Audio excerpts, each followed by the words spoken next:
Good morning everybody. 14મા ચેપ્ટરમાં P પ્રકાર અને એન પ્રકારના અર્ધવાહકને આપણે સમજ્યા પછી આજે આપણે 14.5 ટોપિક પી એન જંક્શન અને એમાં ત્યાર પછી 14.5.1 પી એન જંક્શનની રચના એ અત્યારે આપણે સમજવાની છે. આગળ આપણે પી પ્રકારનો અર્ધવાહક અને એન પ્રકારનો અર્ધવાહક સમજ્યા.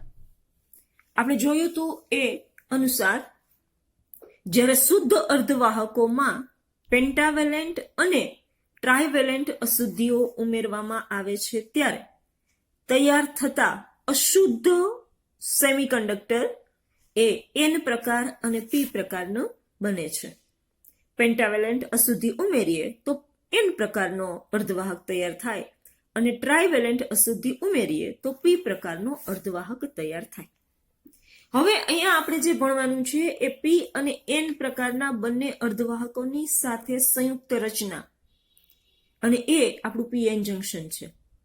ખૂબ અગત્યનો ટોપિક છે કારણ કે આ ટોપિક સમજશું ત્યાર પછી જ આના પછીના નેક્સ્ટ જે બધા ટોપિક છે એ સમજી શકશો અને આના પછીના જે ટોપિક છે એ ખૂબ અગત્યના છે પરીક્ષા માટે ખાસ. તો અહીંયા અત્યારે આપણે જે જોવાનું છે એ પી એન જંક્શનની રચના. તો પીએન જંક્શન માટે ક્વેશ્ચન આ રીતે પૂછાય કે પીએન જંક્શન માટે ડિપ્લેશન વિસ્તાર અને બેરિયર પોટેન્શિયલ સમજાવો. આ બે શબ્દો બહુ અગત્યના છે કે ડિપ્લેશન વિસ્તાર અને બેરિયર પોટેન્શિયલ શું છે કે જેનો આપણે વારંવાર ઉપયોગ કરવાના છે. તો જ્યારે સિલિકોન અર્ધવાહક ની પાતળી ચીપના એક વિસ્તારમાં ટ્રાયવેલેન્ટ અશુદ્ધિ એટલે કે એલ્યુમિનિયમ છે અને બીજા વિસ્તારમાં પેન્ટાવેલેન્ટ અશુદ્ધિ એટલે કે આર્સેનિક, આને ઉમેરતા આપણને અનુક્રમે પી અને એન પ્રકારના અર્ધવાહકો બને છે. આમ પી અને એન વિસ્તારો વચ્ચે ધાત્વિક જંક્શન હોય છે. એટલે અહીંયા પી અને એન પ્રકારના જે આ અર્ધવાહક છે એ એક આ સંયુક્ત ચીપ છે, ધાતુની એક આ સિલિકોનની સંયુક્ત ચીપ છે. ચીપના એક તરફના વિસ્તારમાં પેન્ટાવેલેન્ટ અશુદ્ધિ ઉમેરેલી છે અને બીજી તરફના વિસ્તારમાં ટ્રાયવેલેન્ટ અશુદ્ધિ ઉમેરેલી છે. એટલે એક જ ચીપમાંથી આપણને આ પી એન અને આ વચ્ચેનો વિસ્તાર છે એ એનું જંક્શન રચાય છે. તો આ થશે એ પી એન જંક્શન. હવે અહીંયા જે પી એન જંક્શન છે એમાં બે ખાસ અગત્યની પ્રક્રિયાઓ થાય છે. એની એક પ્રક્રિયા છે જેને કહેશું વિસરણ, ડિફ્યુઝન, અને બીજી પ્રક્રિયા છે એ છે વહન અને એ છે ડ્રિફ્ટ વહન.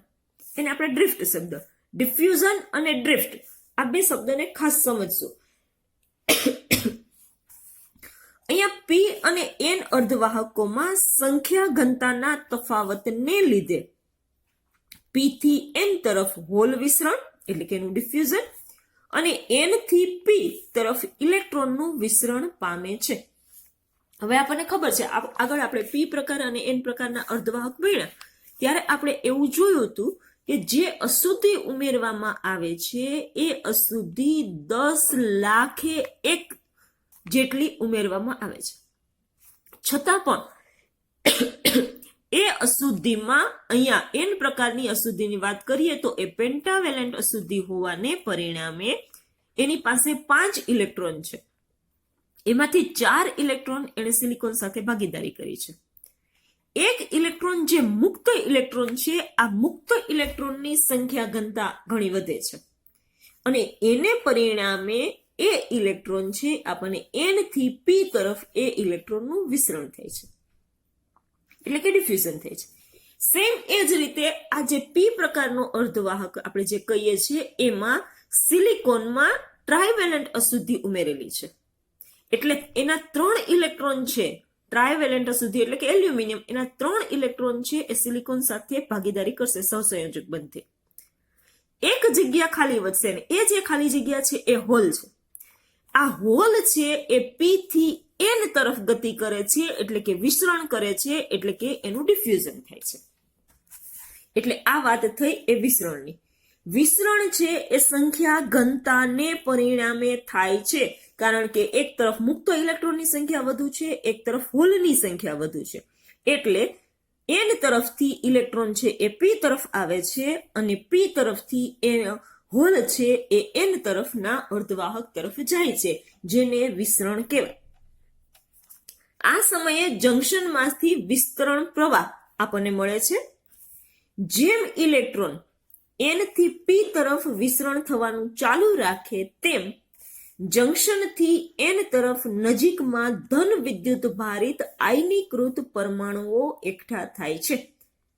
અને તે જ રીતે જેમ હોલ પી થી એન તરફનું વિસ્તરણ થવાનું ચાલુ રાખે તેમ જંક્શનથી પી તરફ નજીકમાં ઋણ આયનીકૃત પરમાણુઓ એકઠા થાય છે. તેથી પી તરફ ઋણ સ્પેસ ચાર્જ વિસ્તરણ રચાય છે. અહીંયા ફરી પાછા આપણે ફિગરમાં આવીએ તો મેં તમને સમજાવ્યા એ મુજબ અહીંયા એન પ્રકારના અર્ધવાહકમાંથી જે મુક્ત ઇલેક્ટ્રોન છે એ આ તરફ આવશે. તો જે અશુદ્ધિ, જે પેન્ટાવેલેન્ટ અશુદ્ધિ છે એ તો વિદ્યુતભારની દ્રષ્ટિએ તટસ્થ છે, એમાંથી એક ઇલેક્ટ્રોન નીકળી જાય તો હવે એની પાસે એક પ્રોટોન વધ્યો, મતલબ કે એની પાસે પોઝિટિવ ચાર્જ આવ્યો.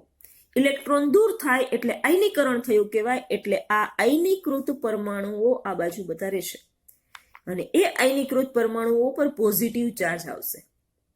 સેમ આ જ તરફ અહીંયા બધા હોલ છે.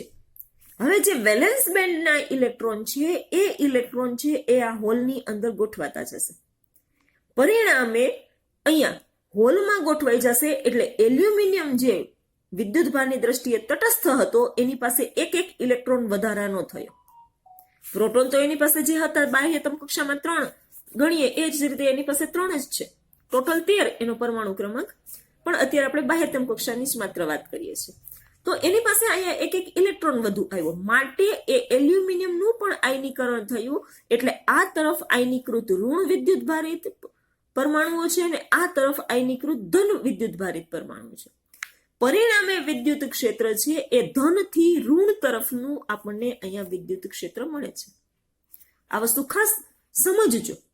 અહીંયા મેં ફિગરમાં બતાવ્યું છે એ મુજબ ઇલેક્ટ્રોનનું વિસ્તરણ છે એ એન થી પી તરફ થાય છે.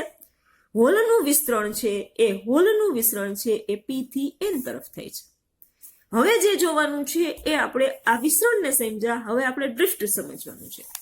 એના માટે આવી જાય ડિપ્લેશન બેરિયરમાં, વિસ્તારમાં.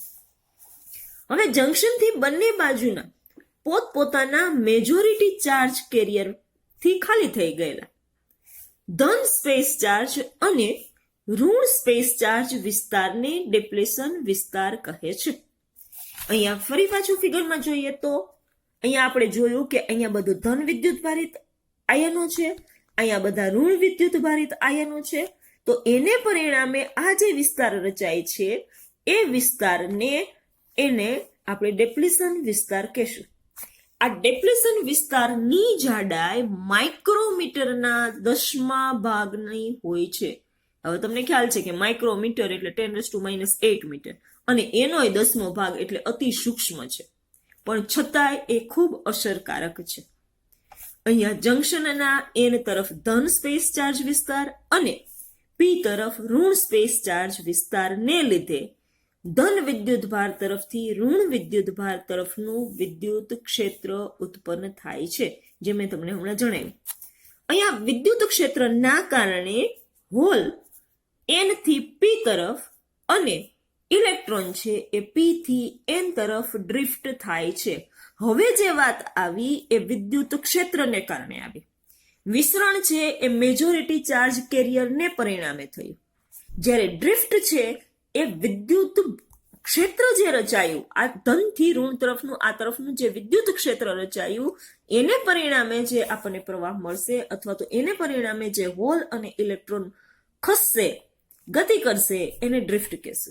તો અહીંયા હોલ છે, આ પોઝિટિવ ચાર્જ એટલે હોલ જ કહેવાય. એ હોલ છે એ એન થી પી તરફ ખસશે અને ઇલેક્ટ્રોન છે એ પી થી એન તરફ ખસશે, જેને કહેશું ડ્રિફ્ટ. અહીંયા ડ્રિફ્ટ પ્રવાહ અને વિસ્તરણ પ્રવાહ એકબીજાની વિરુદ્ધ દિશામાં છે, જે તમે જોઈ શકો છો.